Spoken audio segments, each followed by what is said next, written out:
Hi, fellas. I'm K. Billy, and a super sound of the 60s. Probably you will kill me, but this is the best option. Please read description or pinned comment. Sadly, this bootleg has extreme copyright, but we can comment on it and post the archive link. The story, as figured in the LP, was the following. I'm going to read it as it appears on the album Pressed in 1980.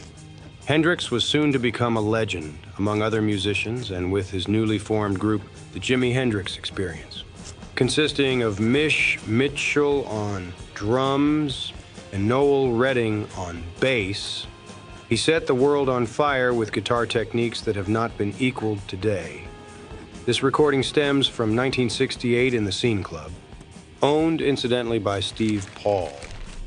Johnny Winter's manager Jimmy was a frequent visitor here because he loved the atmosphere and also loved to jam.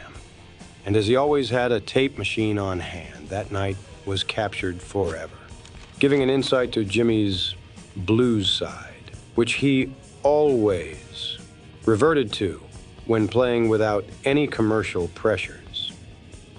The tapes of this jam became the property of Michael Cox, who was born Johnny Allen Hendrix, November 27, 1942, in the King County Hospital, Seattle, Washington. His father, Jones Allen Hendrix, signed on September 11, 1946, and changed Jimmy's name to James Marshall Hendrix. Jim's first introduction to guitar playing. Sorry, I'm too stoned for this. Can't even talk.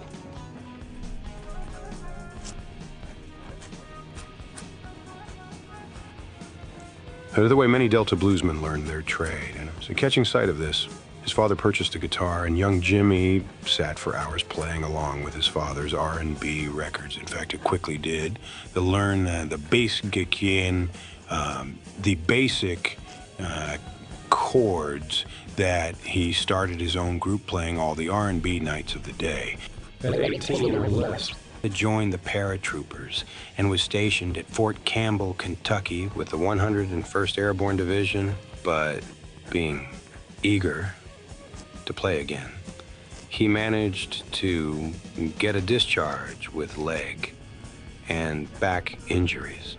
Instead of returning to his hometown, Seattle, he joined package tours around the southern states, backing people at great note like Sam Cooke, Little Richard, Joey D., Wilson Pickett, Soda Man Burke, Jackie Wilson, Ike and Tina Turner, the Isley Brothers' Tommy Tucker. However, Jimmy was tiring of backing people and formed his own group called originally the Rainflowers.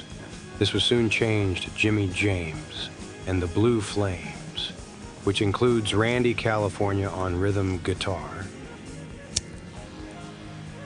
It was now 1966, and the British invasion had begun. One of the groups playing the Us at the time was the Animals, the bass player of which, Brian Chandler, had been asked to try Linda Keith Richard, a girlfriend at the time, to go down to Greenwich Village and see this amazing guitarist that was playing a small club there.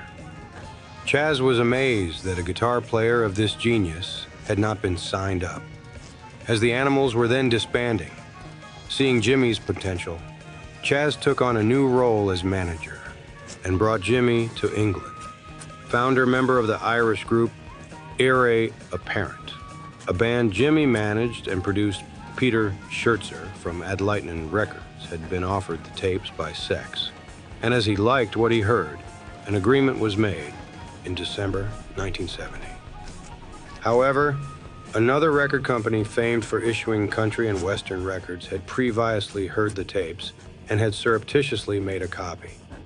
The tapes soon hit the market on bootleg under the name Sky High. Action was taken and an injunction issued to the other record company, whereupon the album strangely disappeared from the market.